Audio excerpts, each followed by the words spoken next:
All right, everybody. We're going to let people jump into this Zoom call, and we are excited to welcome you to a kickoff conversation for the Grassroots Leadership Council for the Play Sports Coalition. So we'll give everyone the next few seconds to kind of jump in and eager to get started. I'm your host, steering committee member Jeremy Goldberg, president of a technology company called League Apps, and I'm excited to have you here today. We could not be more excited to be able to form this leadership group of people throughout the youth sports landscape. That can really speak to the power and influence of what's happening in the grassroots. And so we're going to walk through an agenda. There's a lot to cover. We're going to record this if there's people you want to share it with. So we're all on the record, but we're going to start with some introductions. So Benita, can you introduce yourself? Yes, hi, I'm Benita Fitzgerald Mosley. I am a steering committee member for the Plays Coalition, happily so, and also a former CEO of Laureus Sport for Good Foundation, also an athlete myself. So I'm really passionate about this cause and wanting to do all we can to create a grassroots movement to get this legislation passed and really help youth sports through this pandemic. Excellent. Luke. Hi, I'm Luke Zaientz. I'm the CEO of Reigning Champs and on the steering committee of Play Sports Coalition. Reigning Champs has a lot of heart in getting kids out to play, and we help kids on their path to college. College coaches find kids, and we have a lot of experiences, including running NFL flag for the country, which is about 500,000 kids, and happy to talk to you today. And lastly, Terri Lakowski. Hi, I'm Terri Lakowski. I'm the CEO of Active Policy Solutions. Our firm has been powering the government affairs effort for the Play Sports Coalition. And I am thrilled to be standing up this group because we need your voices, we need your support. Congress is so sick of hearing from me, and I am so excited to mobilize this incredible group that we have here today to help advance our collective agenda on Capitol Hill and beyond. So let me explain how today is going to work. We're going to do a lot of talking at you today, just so you have a lot of base information as we get this kind of council kind of up and running. There's a Q&A tab, so if there's questions that you have as we go, feel free to go ahead and ask those questions. We can then take them, and you can actually see what other people are asking and upvote them, so we can make sure that we can cover that. So first and foremost, again, we want you to participate. And as we talk about the plan for this council moving forward, a lot more dialogue as we proceed. The second thing is we wanted you to walk away today with a clear understanding of what the Play Sports Coalition is all about, and what the Grassroots Leadership Committee is and your role in it, and what we're asking you to do. Again, we look at you as kind of the ground army for what we want to kind of make happen in Washington. And what we do is we recognize the critical role that you have in youth sports, that as much as we can talk about national governing bodies and associations, the real power and influence is what's happening day to day on the ground, and the decisions you're making about return to play, about your communities, about the experiences that you're delivering. And we want to work together to shape and influence to help make sure that youth sports survives and thrives.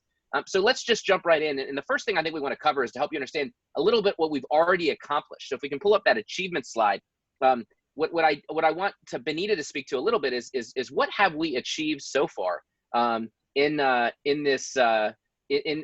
Play Sports Coalition efforts. So Benita, can you talk a little bit about what success we've had already out of the gate of 4 weeks in? Looking for the screen, but off the top of my head, yes, we really formed this coalition 4 to 6 weeks ago. It's just been moving very, very quickly, as you've seen Congress move on various bills, and so the group coalesced at that point in time to really send a letter to Congress, really expressing the need for youth sports to get some relief during this pandemic, to help really sustain these organizations through the pandemic and help us recover and get back to play after the pandemic. And so at that time that we had sent that initial letter, there were only 400 organizations participating in the coalition, and now we have over 3,600, happy to say, participating. And this Grassroots Leadership Council is really going to be the heart and soul of this operation, because really helping us activate these 3,600 organizations and all of the young people that we serve and the parents and communities that are involved as well is really important. More than 30 members of Congress have signed on to a bill that Congressman Max Rose introduced to the House about a week or so ago. And we've generated lots of PR, lots of social media, and just a lot of traction and interest in this coalition. It's really, in any of our recent memory, the first time that we've seen the entire youth sports community come together behind a single cause and effort. And we, again, appreciate your time and your support. Yeah, one thing I think I'll underscore here, and Benita, you just said it, is there are people that have been involved in this for decades. They're saying they've never seen an effort like this before. And part of the reason why that's happening is it's grassroots power, right? This is about people and their voices being heard, especially the people that are running youth sports organizations each day. And so it's been neat to see the kind of reach that we've had, and we're just getting warmed up because we haven't yet felt the full weight and the achievements of what this grassroots leadership committee could do. So we'll go to the next slide. And I think what we really want to help people understand is to focus on kind of what's the framework that we have? What does success look like? How are we thinking about what the purpose of this coalition is? And you can really think about it in three categories. One is survival, right? Ultimately, how do we make sure that organizations like yourselves are being able to survive this period of time, especially recognizing that a lot of the ways that the legislation in Washington and assistance in Washington has been designed isn't meeting the needs of this industry. And we know that almost 50% of organizations are at risk of going under. So we want to make sure that infrastructure survives. Again, prioritizing a lot of those organizations working with the most at-risk underserved youth. The second thing is we want to make sure we talk about return to play and then use the power of this coalition to circulate best practices and considerations to help people on the ground as they prepare to return to play.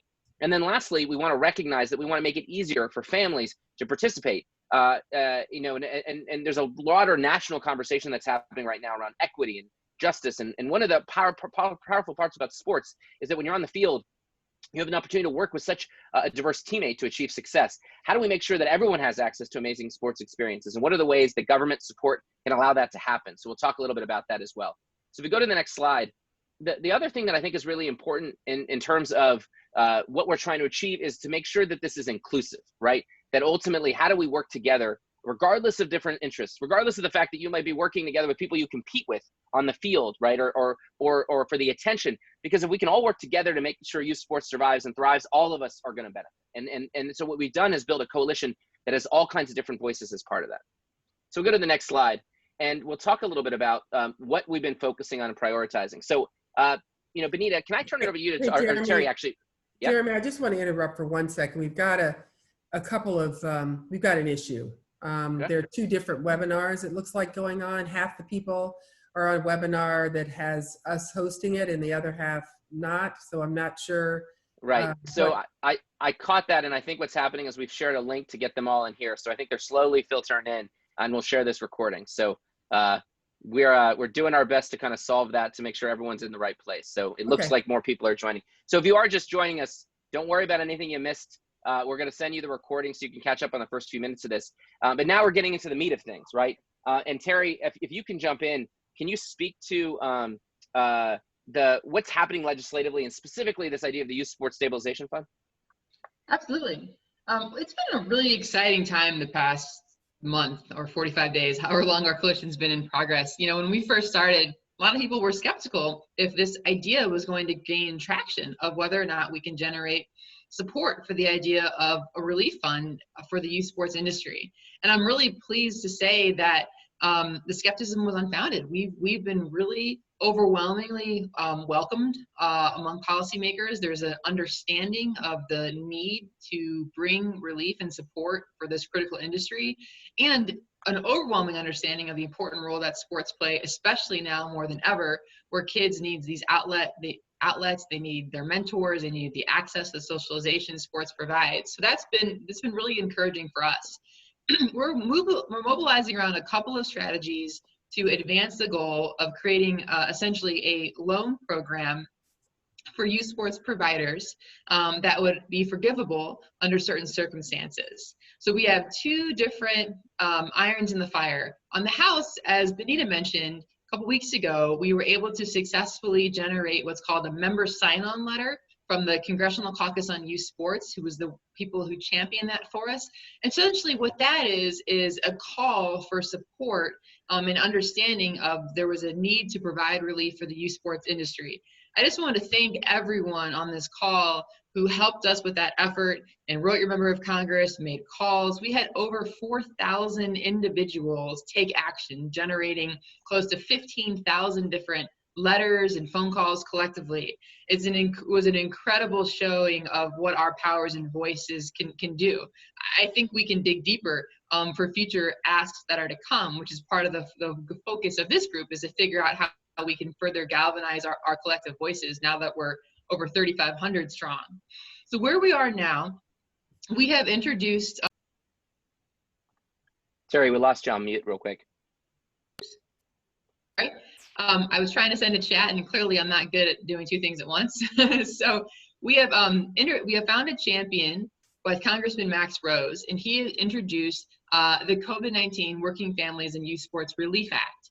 That act includes provisions that provide tax incentives and relief for working families to cover their physical activity and sports expenses, as well as a loan program for youth sports providers. It was introduced 2 weeks ago. We are currently working to get co-sponsors. This is in the House. I just chatted in our box a link, and if you also go to our website, our major action in our Take Action Center is around contacting your members of Congress to ask them to become a co-sponsor of this important legislation. We're really excited about this. We're also really excited that it represents a widening of our vision to not only include youth sports providers, but also the working families who are also so desperately in need of support at this time.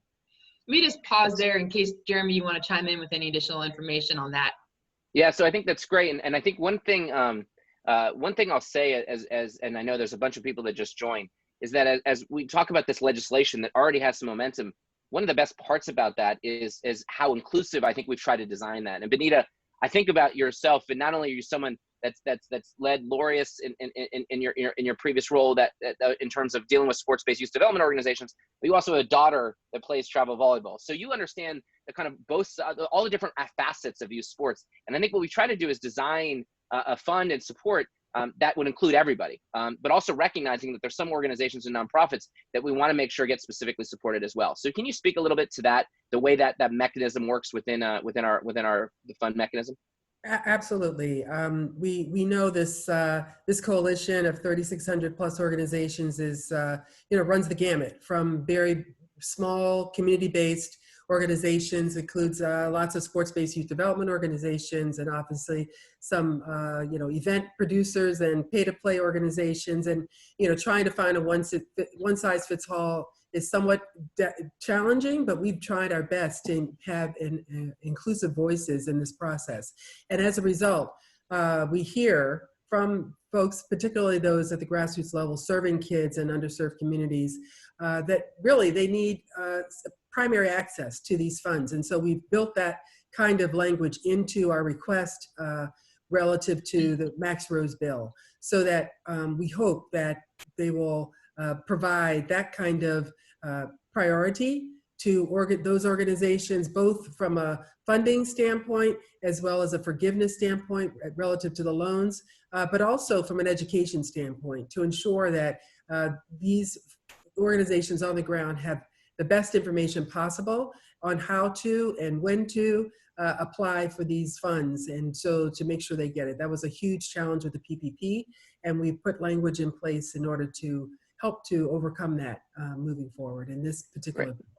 Great, and just to underscore, I think the vision we have is that we think that we know how important every youth sports organization is into their community, whether you're for-profit, nonprofit, regardless of who you're serving. But we also want to make sure specifically those that are focused on the most marginalized communities don't get left behind, which is one of the things that happen around the PPP fund. And what we've tried to do is correct all of those initial limitations to really design this in a way that works for organizations that have high fixed costs, that have 1099 workers and everything else. And that a lot of that's been shaped by the conversations we've had with so many of you all. So as we and for those that missed the beginning of the call, we're going to share a recording. We'll make sure we summarize at the end. So what we're trying to talk about right now is just the things that the coalition is focused on. So the first has been the fund and the legislative efforts. But one of the powers of bringing this broader youth sports community together is the fact that we're able to share best practices and ideas. So I'm going to bring Luke into the conversation because we've actually done some great work around return to play. And maybe you can explain what we're doing, why we're doing it, and how that can maybe benefit this Grassroots Leadership Committee. And we can talk a little bit about what we're going to ask them to do. Yeah, great. And for those that I didn't say hello to in the beginning, my name is Luke Zaientz. I'm on the steering committee and also the CEO of Reigning Champs. So this group is really trying to help solve a handful of different problems. And one that we saw was that there's a lot of great information coming from a lot of different sources about concepts about returning to play. And we thought it would be really helpful for grassroots organizations in particular if we can bring that information together into one usable space. So what is this information that we're talking about, and how do you access it? So we have our own organizations, NFL Flag Football, and we tried to put our thoughts around, well, what would be useful for that type of group? And we thought, well, having checklists of different things to consider would be helpful. We think about liability and risk a lot, and certainly risk and liability for the children. Like, we want to make sure it's a safe environment, but also just liability for the organizations. So we have a section around liability and different considerations. We have a big section on when, because a lot of the information that comes in is talking about, here's all the things that you should do when your local health department tells you it's okay to start. It's not really a complete answer. So we tried to create more of a complete answer. So all of you as adults and organizational leaders can use that as a core of your thesis. From the operating guidelines perspective, which we do have in our document, we really drafted off the great work that the CDC has done. So the CDC has a guide for youth sports that has all sorts of great information and graphics and things that you can use that is really fantastic. And we've included that in here as well. We have some sport by sport level operating considerations. And the other thing that we have in here is a handful of different types of letters.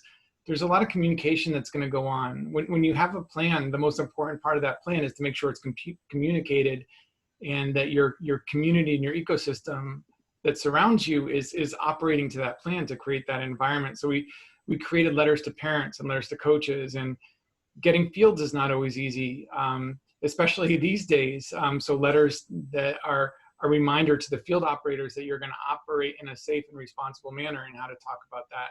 And really the idea here is to bring in all the information into one place, have the links to all the other thought leaders, whether it's your governing bodies or the CDCs, or even just how to access and find your local health department, which we have links in here for, is just to bring it into one place so that you can find it. We created this in a Google Doc, and the point was copy, paste it, make it into your own document, do whatever you want to make it so it's usable. If you want to reuse templates for letters, copy and paste and reuse it. The whole spirit of this is we're not telling you what to do. We're just trying to gather thought and information and make it accessible so that you can repurpose it in a way that make your organization effective. So it's all in there in the links on our Play Sports Coalition website. Great. And the best part about this, it's dynamic. And I think it goes to show that when we have a large group of people together, there's a lot of benefits that can come with that. One of the reasons the people on this call are on this call, and now that we're all on one call together, part of the idea here is that we view you as leaders within your community, with people with influence, with connections, with passion, with ideas. And so part of that is giving you the tools to not only get this information yourself, but for you to disseminate that to others. And this becomes one of those great examples, because what we know is that if certain organizations come back and they're not really considering these things, that could affect the way that all of us are perceived, and more importantly, potentially harm families and kids. The last thing I'll say in terms of priorities, we've already covered it, but I'll just make sure we put a fine point on it, is the Max Rose bill goes beyond just simply a relief fund or even questions of return to play. It actually helps provide tax credits and incentives to working families. So if they're spending money on registration fees or other related expenses connected to their youth sports experiences, that would all be tax deductible, or there'd be tax credits available for that. And that really leads to a final point, which we really won't belabor here, which is there's an invitation for us to have a broader conversation about what youth sports can be, and ultimately where the government can play a role, whether that's more play spaces and access, or higher quality experiences, or coaching, training, or background checks. What are the ways that the government can come together and help provide more support for those kinds of objectives? And so we're working to bring those ideas together, and the Grassroots Leadership Committee has a voice in that as we think about what the next level of advocacy is at. But what we've seen in Washington, thanks to the great work that you've already done, and certainly under the leadership of Terri and the APS team, is that we now have a voice, and they're asking us questions about what youth sports can look like. So we can take all the great ideas that are out there that are coming through Aspen Institute or other kinds of mechanisms that we have, like our advisory council, and really push those forward. We'll go on to the next site and the next slide. And So I want to talk a little bit about ultimately how this comes in. So there are a few different groups that we've been working with. One is there's the advisory council that is really consisting of some national governing bodies and medical and health related experts that are helping to shape a lot of our ideas and give feedback. A subset of that there's a bunch of sport-based youth development nonprofits that are part of that advisory council and others that we pulled in to really make sure that they're not getting left behind, because often their voices are drowned out and they're particularly impacted in a crisis like this. We've got a strategic partner group that stood up this week as well. And so you'll see there members of professional leagues, professional teams, philanthropists, brands, technology companies, all people that are stakeholders in youth sports that really want to help lend their voices and ideas. So what's neat is to think about, not only is this an advocacy effort that we're asking you all to help lead, but what we're really seeing is that all kinds of other companies are getting behind this, and nonprofits and organizations to really raise their voice. And then ultimately, it's this grassroots leadership group, which we're here to talk about today. Next. What is the Grassroots Leadership Committee? Benita, do you want to just speak to this at a high level, and then I'll go into the details? Absolutely. Like we said, I think if you think of a political campaign, this is the way Jeremy explained it to us when he really came up with the idea a few weeks ago. You're really talking about community organizing, really. And you all are the lifeblood of this coalition. You're on the ground, you have your ear to the ground, but you also have immense impact and influence on leaders within your own communities, but also in Congress. And so we want to activate the power that you possess and ensure that it's helping us reach the Congress people that we need, really advocate for the message, get those of within your network and your key stakeholders, parents, and leaders within your communities on board with this message and helping us to promote it as needed. And so Terri is going to be, really leaning on all of you to help really promote that message and get it out.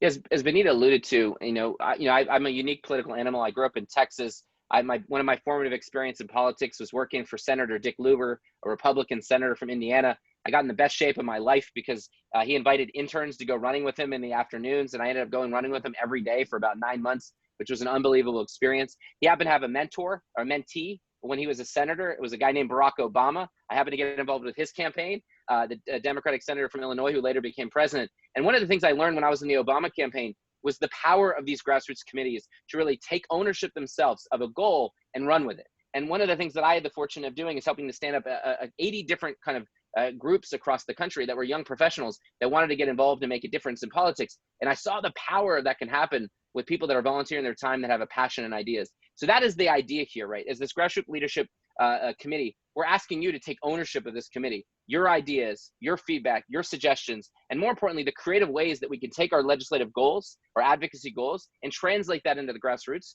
through our networks and through our creative abilities to reach people. If we go to the next slide, being part of this committee, comes with some responsibilities and opportunities. The first thing is that you get your voice heard, right? We want to hear your ideas about our strategy or about our ideas for youth sports, about where things are going. And all too often, local organizations, sometimes their voices are drowned out, and that's not the way we want to design this, right? One of the things that's really important is there are a lot of great ideas, but we want to make sure that it's reflecting the practical reality of people that are running youth sports organizations all day long. So there's a chance to do this.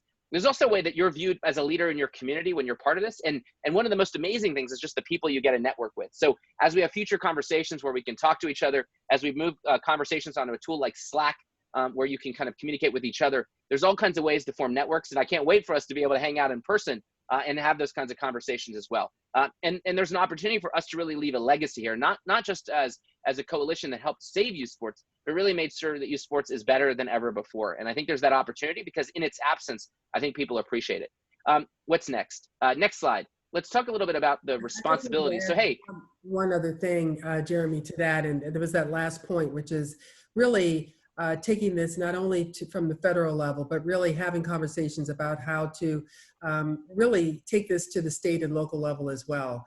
To advocate, we know that state and local budgets are being cut, and they're increasing needs and an increasing stress, I think, on grassroots sports organizations to take up the slack. And so we'd love to continue those conversations as well.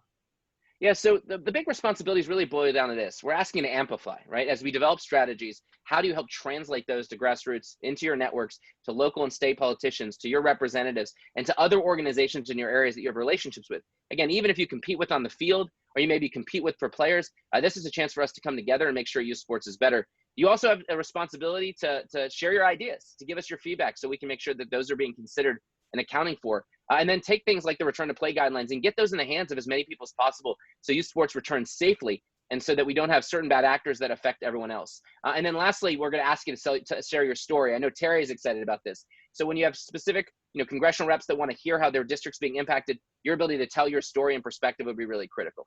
Next slide. So as we get down to this, and then we can take any additional questions, there's some basic expectations here, which is we're going to do Zoom calls once a week. We want you to be able to use that to provide updates and coordinate actions. We're going to provide a digital tool or a place that people can connect with online. And then again, respond when we ask you to do things is the big thing. And then more importantly, bring your own ideas and creativity to this, because we have goals, but it's really up for you all to tell us how to get there. So if we get to the next slide, I'll give you an example of where we're asking you to focus right now. And every week, there'll be other ones of these kinds of focus. We have the Max Rose bill that Terri already spoke about that I'll have her speak about in a second.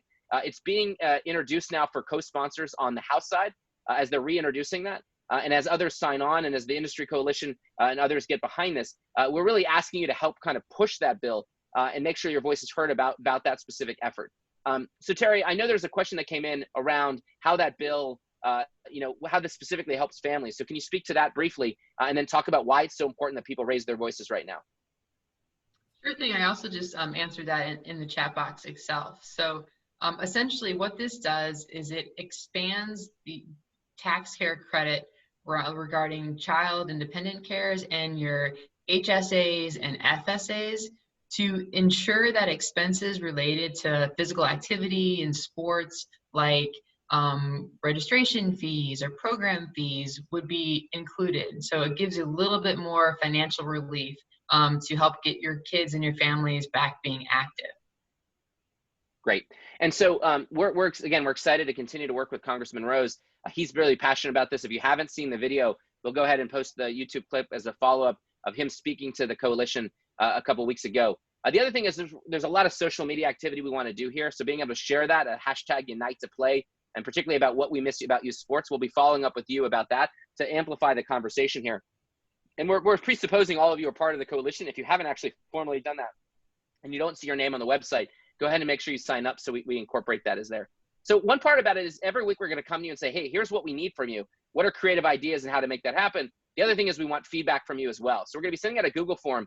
One of the things we're focusing on is organizations in Arizona, Kentucky, and West Virginia. And it's not just because we happen to like those states. It's because we have specifically legislative opportunities to work with senators in that area. So Terri, can you give us 30 seconds on why we're looking for organizations there? Sure. We are trying to find champions in the Senate to mirror the work that we're doing in the House. We are looking for a Republican lead for us in the Senate. And right now we have pretty strong asks out within those states. Obviously, Senator McConnell, who leads the Senate, is from Kentucky, so that's a high priority area for us. Our Democratic lead in the Senate is from Arizona, so we're looking there. Colorado and Pennsylvania, we have some folks from there on the call. Those are also high priority areas for us as well.